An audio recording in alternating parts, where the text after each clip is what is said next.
Mexico holds its second hearing on UFOs. David Grusch addresses an Italian UFO Organization on retrieved UFOs and the intimidation and murder of UFO witnesses. A rare 1974 interview of John Northrup, the creator of the Northrup Organization on UFOs and propulsion systems. An interview with Jean-Charles Moyen on the French secret space program. An article on the remote viewing info shared at the Orlando GSIC conference. A weaponized podcast on UFOs, shootdowns, and the similarities between a 2021 incident and a 2009 incident involving a mushroom-shaped UFOs. The Pentagon fails an audit again, revealing the existence of the second black budget, and a summary of the Seoul Foundation's conference on UFOs and UAPs that's being held on November 17 and 18. You're listening to Exopolitics Today with Dr. Michael Salla, your source for the uncensored truth regarding the human, extraterrestrial, global, and political agenda. Click the like button and subscribe to this channel. And now, here's Dr. Michael Salla. Well, welcome to Exopolitics Today, the week in review for November 18, 2023. I just got back from a 5-day retreat with the Monroe Institute. I've been studying the Monroe Institute's programs, and I find the connection with some of the exopolitical material fascinating. And so in the weeks and months ahead, you'll be hearing more about the Monroe Institute and how it fits into this exopolitical framework. So let's go to the Twitter feed. Remember, if you want to access the stories that I'm going to be discussing, just go to twitter.com/Michael Salla. So all the links to the stories I discuss are there. So here's the trailer that came out last week for the webinar that's going to be held on November 25. And the trailer really does present, I think, in a nutshell, the kind of path we have as a planet, that this divergence in paths that presenting to us as a planet at the moment. Do we go down the track of World War III, or do we go down the track of extraterrestrial disclosure? And so this trailer, only 3.5 minutes long, presents a very succinct kind of history of what it is that has been happening in the past to contrive conflicts at an international level to distract and control humanity, with the pathway we now have in terms of disclosure. So this is the promotion, of course, for the November 25 webinar, which I hope you can attend, but I think it does a really good job. So kudos to my webmaster and videographer Jazz Marlin for creating that trailer. So here's a second Mexican Congress hearing on UFOs that discussed a big increase in UFO sightings in 2023 by Mexican air traffic controllers. And this is a very good review, I thought, of that event, which took, I think it was at least 4 hours, possibly longer.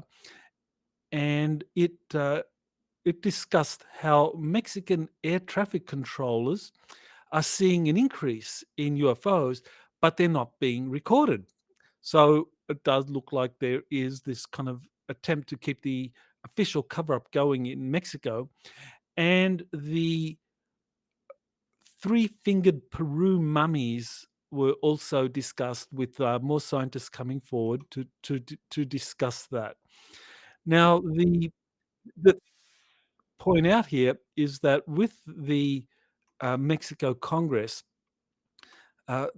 what was presented were the conclusions of I believe it was 7 scientists altogether that said that the scientific data on the Peru mummies show that they are genuine. Now, there are critics that say, well, these mummies are fake and so forth, and uh, that what the scientists focused on, these individuals, they focused on a select number of these mummies, and they were shown to be genuine. And but that doesn't mean that all the mummies that have been paraded out or shown are genuine, because apparently there are some hoaxes, and this is the predictable way in which the intelligence community muddies the waters and confuses people because they throw in a few fakes. I mean, this happened in the Billy Meyer case from 1975. He had many genuine photos of UFOs. But what happened was that the intelligence community were able to infiltrate and embed some fake photos. And what they would then do would be have the research community focus on the fake photos and say, well, these are fake, so therefore all of Billy Meyer's photos are fake, and he's a hoaxer, and all of that. So I think that's the principle that is used by the intelligence community to kind of keep us in the dark about what's going on. So, but I think it's still significant that Mexico is holding these hearings. There are a number of members of Congress that are interested in Mexico, but by and large, because there are these air traffic controllers comments that they're seeing an increase in UFO sightings, but they're not being allowed to record them, or those recordings are not being disseminated. So the deep state cover up continues in Mexico. Okay, so David Grusch, now probably the most famous whistleblower to have come forward due to his July 26th hearing before before the US Congress. He did an interview with an Italian UFO organization that has been transcribed, and he gave more details on what he experienced and was told about the intimidation, disappearance, and murders of whistleblowers and witnesses discussing crashed UFOs and the discovery of non human intelligence. So, this is the transcript that was supplied by Joe Merger, UFO Joe. I'm not sure if he did the translation, probably. I mean, that's an Italian looking name. So, this. The interview was done with Dr. Roberto Pinotti and some another Italian researcher, Paolo Guizzardi, and of course David Grusch. So yeah, you can read through the entire interview transcript, and it gives you another source of information on David Grusch and what he experienced in terms of intimidation and threats. Okay, so here's another tweet. This involves John Northrup, president of the Northrop Aircraft Corporation, who says that UFOs are real and have exotic propulsion systems. Now, why I thought this was a very noteworthy piece of exopolitical news was that John Northrup, his company was eventually incorporated, merged to form the Northrop Grumman Corporation. And according to Bill Tompkins, John Northrup was among that select group of aerospace engineers, designers that was briefed on the recovered UFOs, and was also being briefed on different attempts to reverse engineer these. And in fact, Northrop Grumman, according to Bill Tompkins, was the company that built the initial flying spacecraft carriers that were used by the US Navy, that were designed and built at in Utah, in the area of Dugway Proving Grounds. and that there are massive underground facilities there in Utah, and Northrup's company played a role in building those very large space carriers that Tompkins said were eventually became kilometers long. So they started off with these nuclear-powered submarines that they retrofitted to create the initial group of flying cigar-shaped craft, which were in fact converted nuclear-powered Nautilus spacecraft, and that the Northrop Corporation played a role in all of that. So it's, I think, noteworthy that John Northrup acknowledged publicly that the UFO issue was real and that there were exotic propulsion systems involved, because his company at the very time was actually building these designing these very large space carriers, and also involved in the retrofitting of these Nautilus class submarines, according to Bill Tompkins. So here's a interview I did at the end of the Galactic Spiritual Informers Connection conference in Orlando from October 20 to 22. And this is an interview with Jean-Charles Moyen, who talks about the French secret space program. And it's very helpful to know that the French were, from the very beginning, during when there was this technology sharing agreement between the United States and allies fighting in the war effort, that some of these technologies that were exchanged involved, or there was some knowledge about UFOs that were exchanged with France, either during or soon after the Second World War. And France very quickly developed its own secret space program and began collaborating with the US, so that by the 1970s, France and the US had developed a joint space carrier called the Solaris, which Jean Charles says he served on. So it's very helpful to know about how France did this. So Jean Charles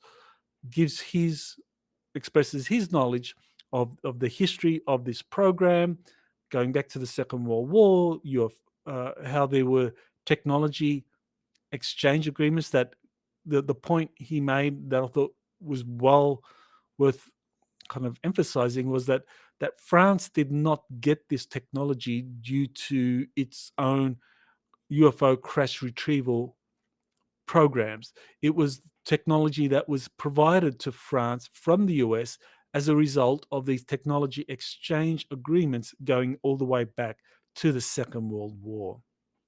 So that's very important because it shows that from the get-go, as far as NATO countries, like major NATO countries like United States, France, Britain, and Canada, there were these technology exchange agreements that were happening.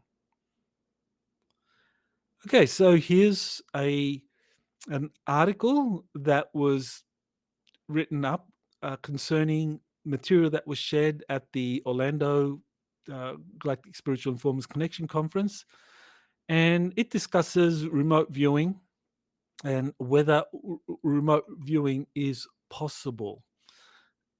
That in cases where extraterrestrials or the target has shielding at that event. So this is one of the things I discussed in a roundtable discussion, and that came out last week.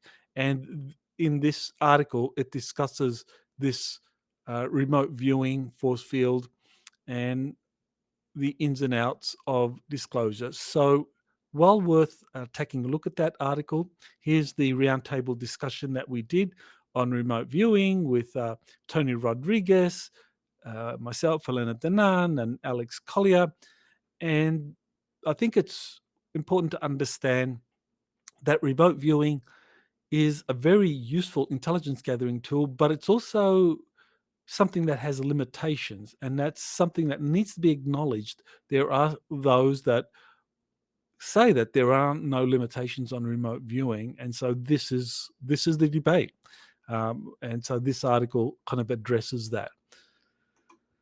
So while we're taking a look at that, okay, so let's go to the next story. Okay, so this is an episode of Weaponized. This is a podcast that George Knapp and Jeremy Corbell put out. I think they put something out each week. And in this particular podcast, they discussed the history of UFO shootdowns going back to the famous 1952 flying saucer sightings over Washington, D.C., where President Truman did actually issue orders for the UFOs to be shot down. Now, what happened was that uh, there was a kind of backlash to that. Or certainly there were people in the intelligence community, the scientific community, that objected to that. So the orders were rescinded. So by 1952, you have these UFOs flying over Washington, D.C. without any attempts to intercept or to shoot them down. So that is discussed, as well as this shoot down, or this UFO incident that happened in Syria in December of 2021. Now, this was covered up, according to uh, Knapp and Corbell, as a drone attack, and that was shot down. But in a Five Eyes intelligence report, it was identified as a UFO that was shot down. So that's very interesting. Now, here's, I thought, kind of something that someone pointed out, that there are similarities between the UFO that was seen and shot down in Syria in 2009 and 2021, sorry, and a UFO incident recorded in California in 2009. And so here you see this UFO that was sighted in California, and it appears it's a mushroom shaped, or a dome shaped, and you have kind of like some UFO objects around it. So it appears to be some kind of mothercraft or mothership. So that is very interesting. And then it just disappeared. Now, I mean, there's similarities in terms of the actual shape of the UFO that was seen in California in 2009, and the kind of like dome-shaped UFO that was shot down in Syria in 2019. So very interesting what is happening now. But the fact that there are more of these incidents involving UFOs that are being shot down now, that seems to be something that is being kind of like covered much more. So let's see what happens with that. Is that part of a false flag preparation to condition the public for shoot downs of UFOs once more craft appear, or what is happening there? So we will find out, hopefully. Let's see. Looks like I need to go back a little bit. Okay, so that's the Weaponized podcast. Okay, so here's an interview I did with JJ Hurtak, Dr. JJ Hurtak, and Dr. Desiree Hurtak. They, in the late 1970s, they got to meet with William Tompkins approximately 10 times. One of the things that I did in my research and continuing effort to kind of like cover the William Tompkins revelations, I'm working with Dr. Robert Wood and two others on the fourth volume of Selected by Extraterrestrials by William Tompkins. One of the things that I found in the diaries by William Tompkins, who passed away in, 2017, I believe. One of the things I found in the diaries was that he met with the Hurtaks in the late 1970s. So that was very interesting. And so in this interview, I get to talk to them about those meetings. And what J.J. Hurtak revealed was that, yes, William Tompkins was talking at that time about these Nordic extraterrestrials and talking about some of the reverse engineering programs that he was involved in. So that was very interesting because we get more corroboration that William Tompkins was very much involved in these classified programs involving UFOs, secret reverse engineering of captured extraterrestrial spacecraft, or in the design and the building of extraterrestrial craft based on designs given to various aviation experts such as Tompkins by human-looking extraterrestrials. So fascinating interview.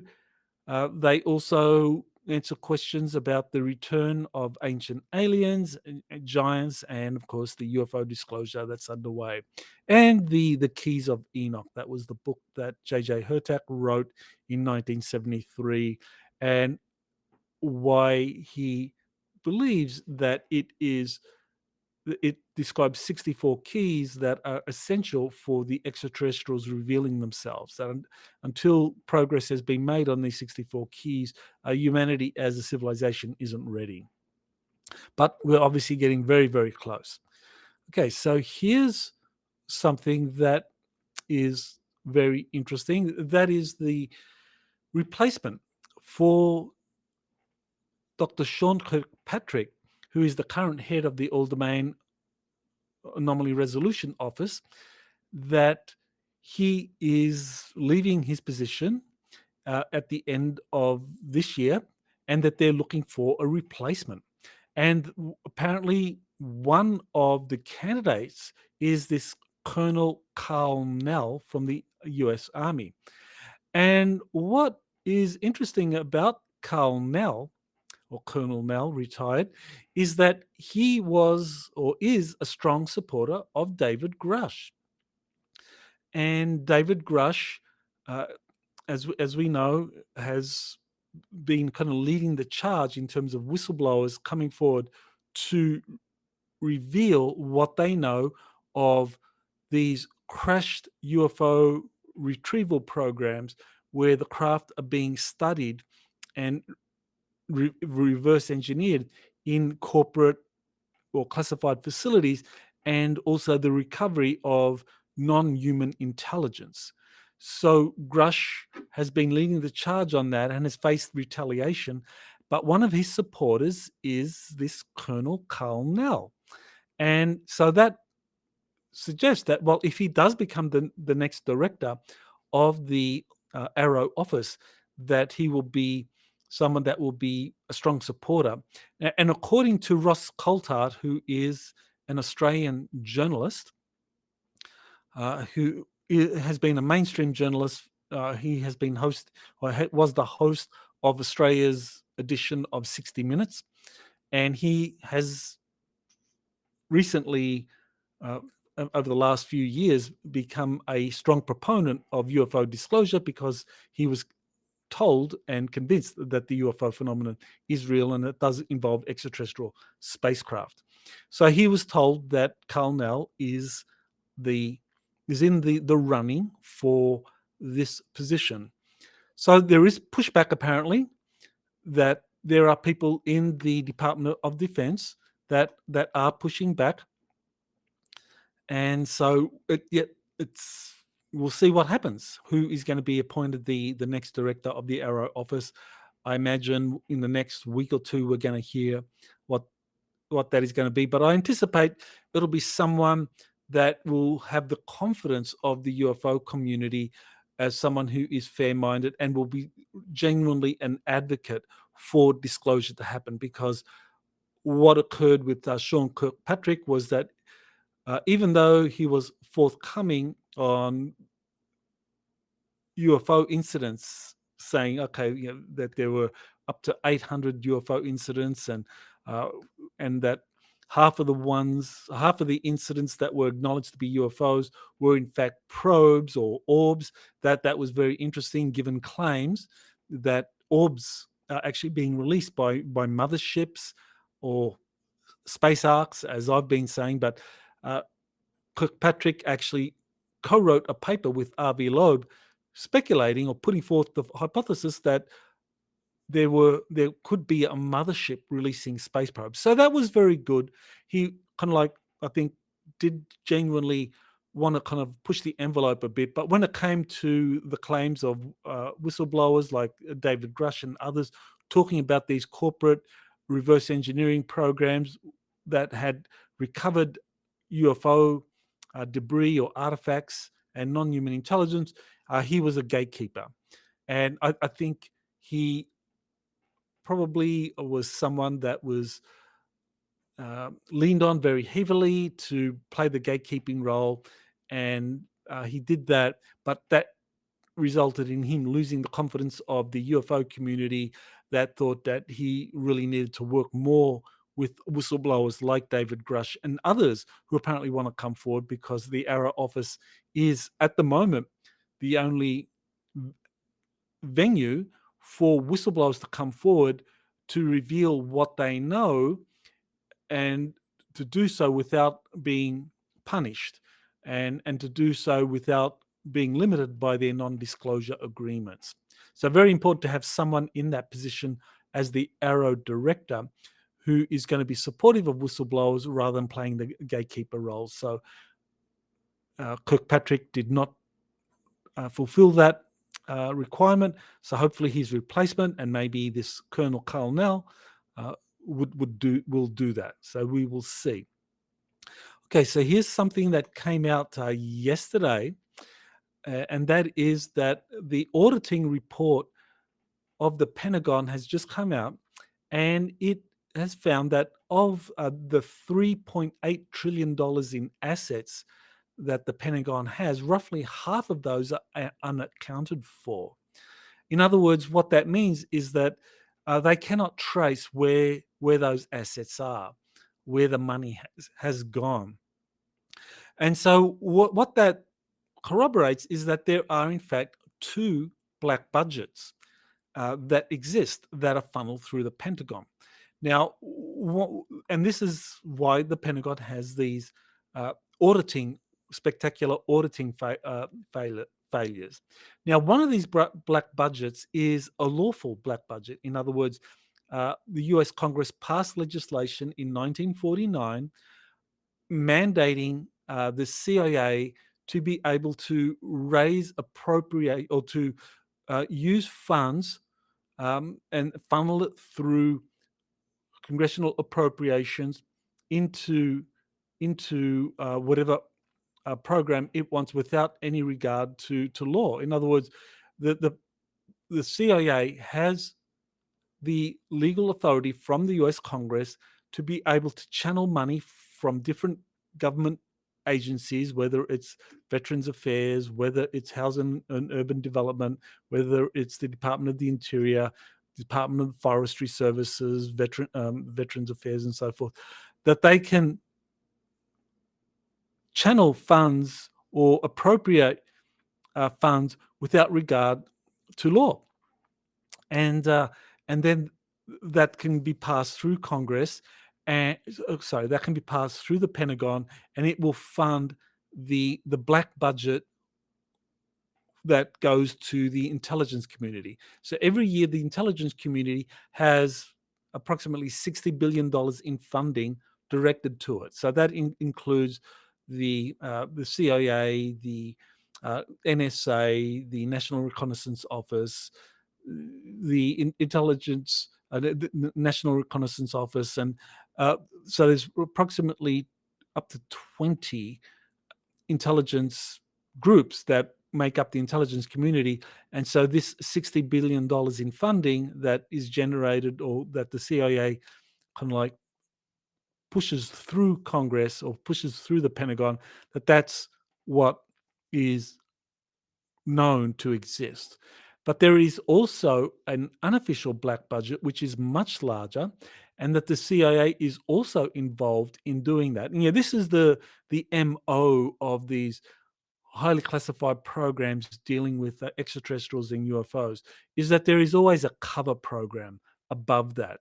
This was something that Edward Snowden revealed with the NSA document leaks, that with the most highly classified programs, there is always a less classified program which is acting as a cover. So, what we have here is a lawful black budget that's known to exist, and that its budget is roughly $60 billion or more. And then you have this illicit or unlawful black budget, which uh, does much more than just uh, channel or redirect funds coming through these different government agencies, or redirect funds going through the Pentagon. It creates or raises revenue from uh, drug operations. The CIA has been involved in drug operations, uh, pump and dump Wall Street practices, setting up shell companies on Wall Street and insider trading, and generating billions of dollars in profits that are then siphoned through to these black budgets. The arms trafficking, human trafficking, many other illicit activities that ultimately go towards funding secret space programs and deep underground military bases. Now, two people that the earliest people to reveal the existence of this illicit black budget that the CIA generates is Phil Schneider. He came forward in 1995 and he talked about this black budget, and he estimated it to be around $1 trillion. And for his efforts, he was assassinated in January of 2000. Sorry, in January of 1996, he was found hanged in his apartment, and he was terminated with extreme prejudice. That is the kind of intelligence term for people that violate their non-disclosure agreements. So, this is why it's so important for whistleblowers to be protected, because once they sign these non-disclosure agreements, they can be punished very, very severely. I talked about the AARO office earlier, and people that went to AARO to reveal what they knew in violation of their non-disclosure agreements, that they could do so safely. So, but nevertheless, there were threats made against them, and David Grusch did confirm that people had been assassinated. And one of these people, he probably wasn't referring to Schneider, but it's possible Schneider.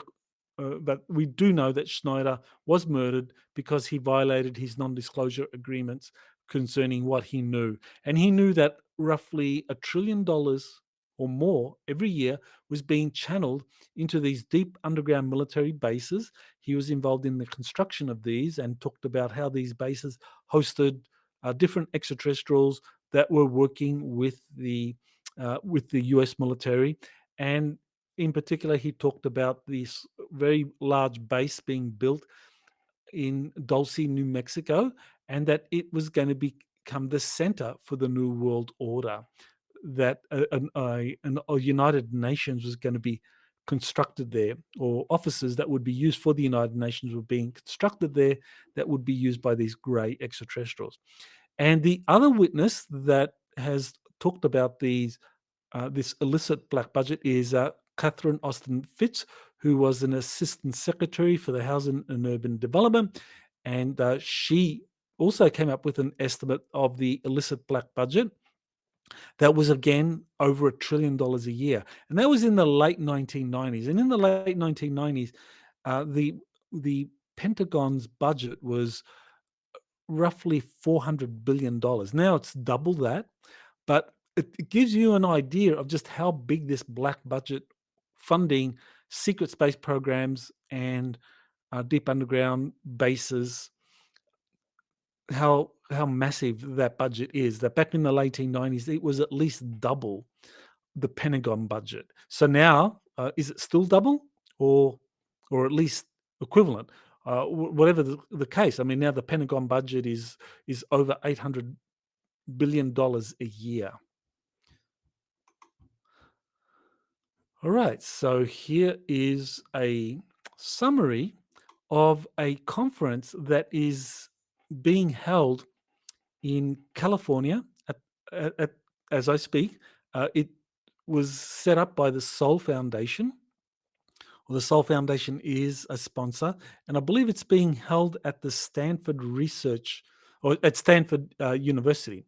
So the Soul Foundation is the funder for this, and it has a number of speakers that are promoting the UFO data and promoting the scientific method. And so this is a summary of the different individuals who have come forward. So Dr. Avi Loeb has come forward. He's talked about the government having a UFO in its possession, uh, as multiple whistleblowers have said, and he makes the challenge. He claims that, well, if they are in the possession of the government, why don't they just show us? So he seems to be a little skeptical of that. This Dr. Kevin North said that we should be not only be watching our oceans for UFO activity, but also other planetary systems within our solar system with ocean. That would include Europa with a very large ocean. Dr. Gary Nolan, who is associated with Stanford University, so he's talked about uh, analysis of some UFO fragments. Jacques Vallée, a veteran who's talking about understanding or deciphering the UFO phenomenon, Dr. Hal Puthoff, and a few others. So, what I kind of deduced from this is that they are focusing on the UFO phenomenon as a nuts and bolts phenomenon, with some mention of whistleblowers talking about retrieved UFOs being studied in classified facilities. Now, what's missing from all of this is that the UFO issue is presented as a scientific investigation, but where does that leave the hundreds of eyewitness reports of secret space programs and of contact and communications with different extraterrestrial civilizations? This is where we need to look at eyewitness testimony.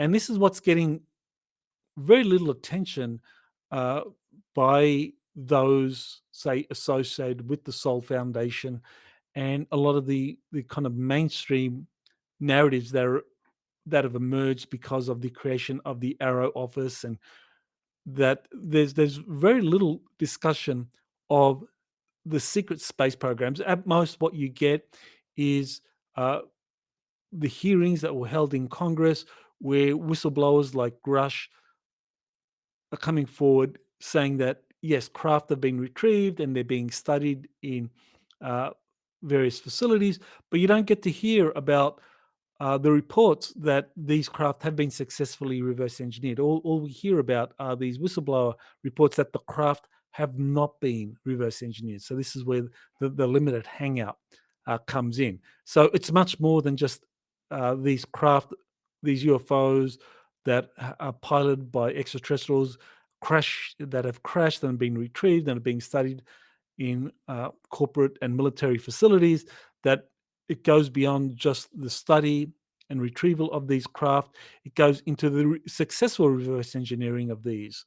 But what we're hearing is that these have been unsuccessfully reverse engineered, which kind of adds to the confusion and the uncertainty over what the UFOs are that are being cited, because that's the narrative that is being pushed now, that could be played out or could be incorporated into some false flag alien event. Because if the narrative that is emerging is that, well, we don't know what these craft are, they're not ours, because we've tried to reverse engineer these captured extraterrestrial craft, and they're um, and it's just too difficult. So they're either ours or they're extraterrestrial in origin. And even Sean Kirkpatrick, as the outgoing director of the AARO office, he's making a similar point now. He's saying, well, they're either extraterrestrial or they belong to a foreign adversary, because they're not ours, according to the data he's received.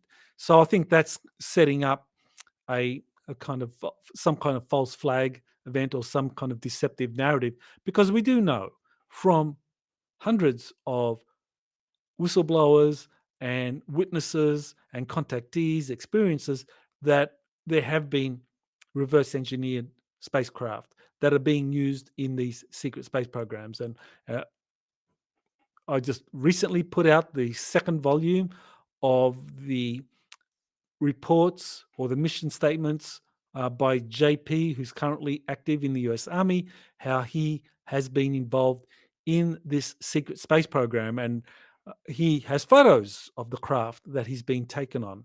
So I've supplied some of those photos and along with his mission reports in the 2-volume series, US Army Insider Missions. So we know the secret space programs exist, and we know that extraterrestrials are making contact with many, many individuals. So far, the AARO office and the kind of mainstream narratives surrounding UFO reports does not go there, does not give any credibility to those witnesses. And the Soul Foundation is not giving any credibility to those witnesses at the moment. So that has to change. Okay, so this is the final tweet for this week. I just announced that the Exopolitical State of the Planet webinar, there's 7 days to go. So as of today, you have 7 days to register. I hope you can join me, because it is going to be a deep dive into how extraterrestrials have historically manipulated humanity in creating wars so that humanity can be controlled, and how the conflicts that we are witnessing today in Ukraine, in Israel, Palestine, and other trouble spots such as North Korea, Taiwan, that this does have an extraterrestrial element to that. And in order to understand these conflicts fully, we need to understand the extraterrestrial element. We need to just go beyond a straight, pure geopolitical analysis. That was the sort of thing I used to do back when I was working at American University in Washington, D.C., from 1996 up until 2004, whether as a full-time professor or as a researcher, I was looking at geopolitical analyses. And what I learned was that the exopolitical element is very critical to this. You need to understand how this plays a role in this. So in this webinar, I'll be doing this once a year. At the end of every year, I'm going to do an Exopolitical State of the Planet webinar, where I talk about the kind of outstanding issues that are dominating geopolitics at that time, but present to you the exopolitical element. Which ETs are involved in these conflicts, whether to exacerbate them, to turn them into a world war, or whether to mitigate, to make sure that it fizzles out so that nothing really bad happens. So for all of you, just go to exopolitics.org to get to find out about that webinar, or you can go directly to the webinar site itself, which is crowdcast.io /C/Exo State of Planet 2023. So that's it for Exopolitics today, the week in review for November 28th. Again, don't forget to like and share this video. The algorithms in YouTube definitely do make it harder for this type of information to get out there. And thank you for those of you that have registered for the webinar or plan to register. Your support really does help me to continue to put out a lot of this information on YouTube. So thank you and aloha. You have been listening to Exopolitics today with Dr. Michael Salla. Please remember to like, share, and subscribe to this channel. Join or start a conversation in the comments. Take the time to explore the vast library of best-selling books, webinars, and podcasts by Dr. Salla. Visit exopoliticstoday.com.